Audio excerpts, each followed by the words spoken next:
Oi, meus amores, boa tarde. Início de mais uma semana. Hoje estamos aqui para mais uma aulinha, segunda-feira, né?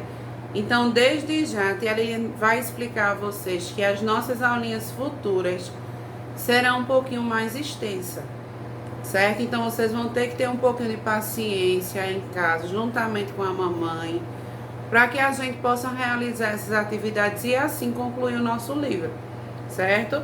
Então a quantidade de tarefa vai ser um pouquinho maior, mas isso aí vai ser para que a gente possa concluir, ok? Para a aulinha de hoje, vocês vão abrir o livro de vocês na página 88. E aí tá falando de uma letrinha que a gente já conhece, certo? E que a gente viu que ela não tem sonzinho, que é a letrinha, ó, H.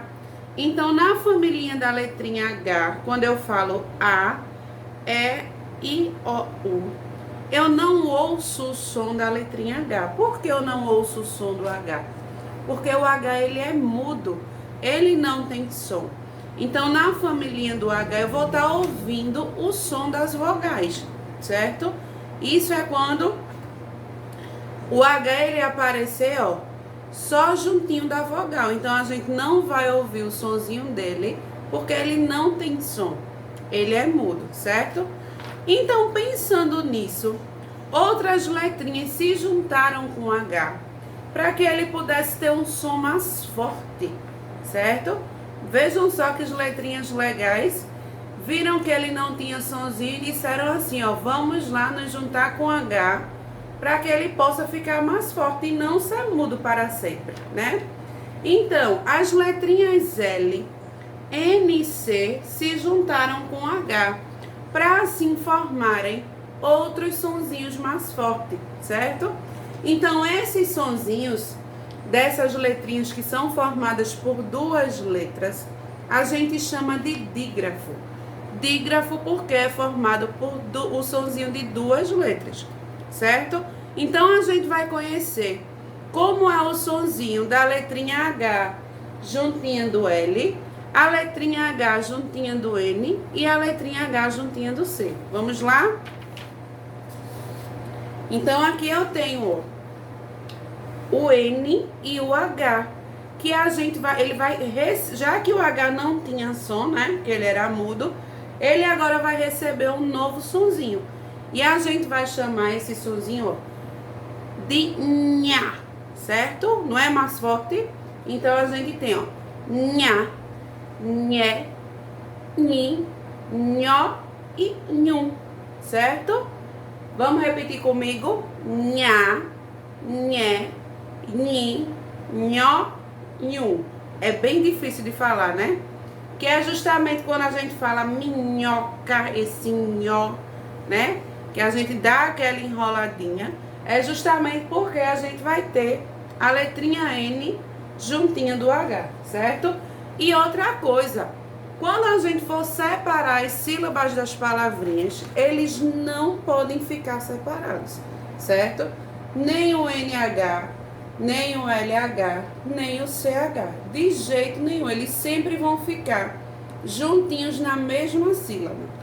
Aí eu vou ter, ó, o LH, que a gente vai formar o som de lhá, lhé, li, lhó e lhu. Esse já é mais fácil, né? Tem o lhu, li, lhó, lhé e lhá. O lhá de ilha. E aqui eu tenho o CH. Já o CH, ele vai receber o sonzinho de uma letrinha que a gente já conhece, que é o sonzinho de X, certo? Esse CH, ele vai ter o sonzinho da letrinha X. Então, a gente vai ler, ó, chá, xé, xi, xó e chu. O chu de chuva, o xi de chinelo, o chá de chave, certo? Então, essas letrinhas que se uniram com H, duas letrinhas, duas consoantes, né, juntinhas, elas vão formar justamente esse som novo. E essa junção dessas letrinhas, a gente chama de dígrafo, porque é formado por o som de duas letras, ok? E eles não podem se separar na separação silábica, que isso aí é bem fácil da gente entender, ok? Então, nós temos aí, na atividade do livro de vocês, da página 88, o H inicial, o LH, o CH e o NH. Então, nós trabalhamos, né, no texto anterior, o menino que vendia palavras. Então, vocês vão procurar algumas palavras no trecho do texto que tenha a letrinha H inicial, que tenha o NH, escrever aí 4 palavrinhas de cada, o CH e o LH, certo?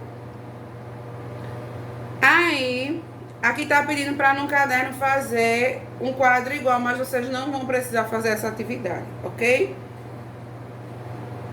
Vamos para o terceiro. Observe as palavras que você escreveu na atividade 1 e na 2, no caso na atividade 1. E marque a resposta correta. Logo depois da letrinha H, vem sempre, depois da letrinha H, vai vir uma vogal, que é a, E, I, O, U, depois do H. Ou vai vir uma consoante, que são as outras letrinhas. Então, sempre depois da letrinha H vai vir uma, vocês vão colocar aí, é só vocês olharem, ó. Certo? Depois da letrinha H, sempre vem uma o quê? Vocês vão colocar. Quando o H está no meio da palavra, as letras que aparecem imediatamente antes dele são: antes da letrinha H, vai vir a letrinha C, L, N, ou vai vir as vogais? Aí vocês vão responder de acordo com o que a gente aprendeu hoje, certo? Letra C. Se o H fosse retirado da palavra segunda, terceira, das palavras da segunda, terceira e quarta coluna, me perdoe, da atividade 1 da página 88, a pronúncia mudaria completamente ou continuaria a mesma? Então, a gente tem a segunda, a terceira e a quarta coluna. É isso? É. Que tem as palavrinhas com H, né? Que tem nenhum, listinha. Vocês vão procurar aí, chegavam. Então, se a gente tirasse o H, a pronúncia ia mudar completamente ou não? Ou ia continuar a mesma? Vocês vão ver aí, certo? E não é quando o H vai ser inicial. Então, quando o H ele vem acompanhado de C, N ou L, se a gente tirá-lo, com certeza essa pronúncia ela vai mudar, né? Agora, no quarto quesito é bem fácil. Vocês vão acrescentar a letrinha H para formar outras palavras. Eu tenho bola. Depois do L, vocês vão colocar o H, vai ficar bolha. Galo vai ficar galho. E assim vocês vão terminar a atividade, certo? Então, lembrando que quando vocês acrescentarem essa letrinha H aí nas palavrinhas, além delas mudarem o som, elas vão também mudar o significado, certo? O que antes era bola se tornou em bolha. Então, mudou tanto a palavra quanto o significado. O que era galo se transformou em galho. Mudou a palavra e mudou o significado, certo? No quinto temos assim: complete as frases com uma das palavras entre parênteses. Meu cabelo está cheio de cachos ou de cacos? Respondam. Essa boneca é mina ou minha? E letra B que eu esqueci de comprar a vela ou a velha para o bolo. Vocês vão responder. E o sexto, vocês vão observar as sílabas iguais de cada dupla de palavras, depois completar o quadrinho. Aí eu tenho galinha e vizinha. Tem 3 quadradinhos e no final tem nha. Aí vocês vão separar. Gali já tem um nha. Depois vizinho já tem um nha. Certo? Tem bilhete e ramalhete. Ramalhete. Bilhete. Aí, o que vai diferenciar é porque uma sílaba, que é igual, ela vai servir para as duas palavras, certo? E tem canhoto e minhoca, que vocês vão fazer do mesmo jeito. E do outro lado tem chocalho e chocolate. Vocês vão ver de acordo com o número de sílabas, colocar separadamente chocolate e chocalho. E a mesma sílaba, né, ela vai servir para as duas palavrinhas, certo?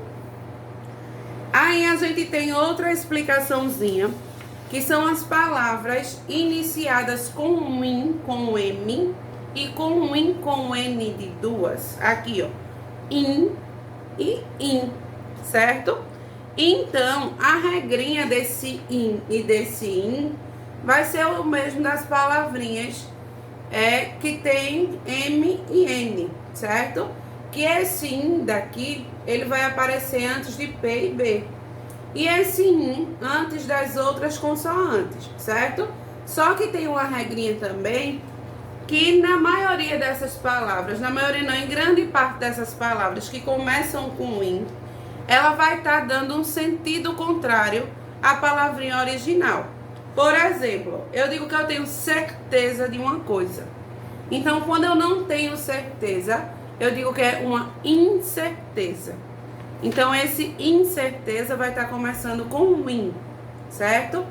Quando eu falo próprio, o que não é próprio é impróprio.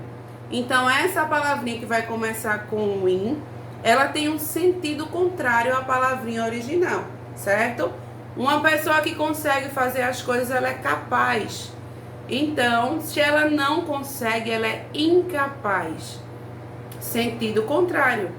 Uma coisa, deixa eu ver aqui, que eu já falei da certeza, não foi?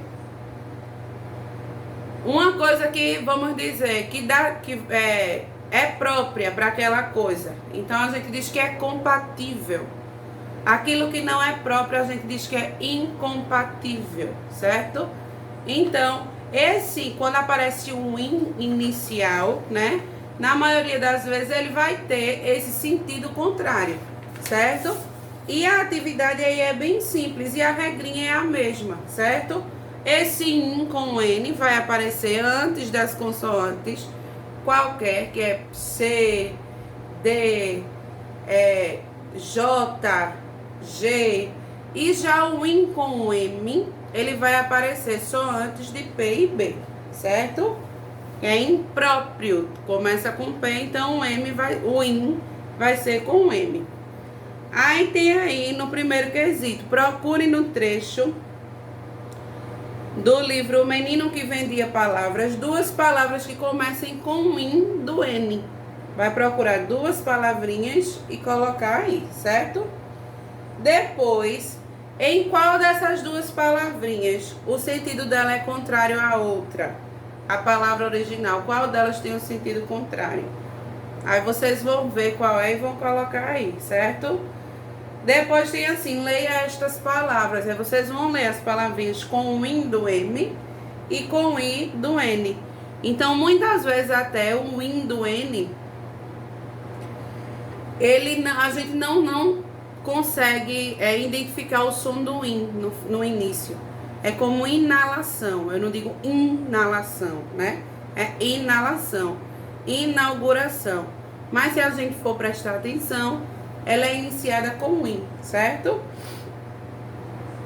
Aí depois que vocês lerem as palavrinhas, vocês vão circular só a primeira sílaba, certo?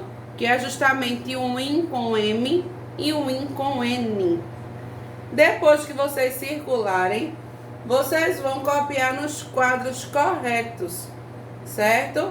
As palavras que começam com IN, com M, e do outro lado, as palavrinhas que começam com IN, do IN com N, certo? Só que vocês conseguirem identificar o som do IN, certo? E na letra B, vocês vão pintar as palavras escritas do quadro que são o contrário de incerteza. Que são o contrário de certeza, de próprio, de capaz e de produtivo. Contrário de certeza vai ser o quê? Incerteza. Aí vocês vão procurar a palavrinha incerteza e vão pintar. Contrário de capaz, incapaz. Vocês pintam. Contrário de próprio, impróprio. e contrário de produtivo, improdutivo, ok? Essa produção de texto nós não vamos trabalhar, que aí seria também uma atividade que fosse para a gente realizar se a gente tivesse presencial, certo? Então, por hoje a nossa atividade é essa, que tá bem extensa, né?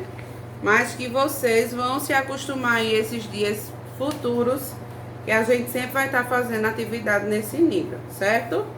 Então, nós vamos até aí o segundo quesito da página 90 e qualquer dúvida é só vocês me perguntarem, certo? Cheiro bem grande e até amanhã, se Deus quiser.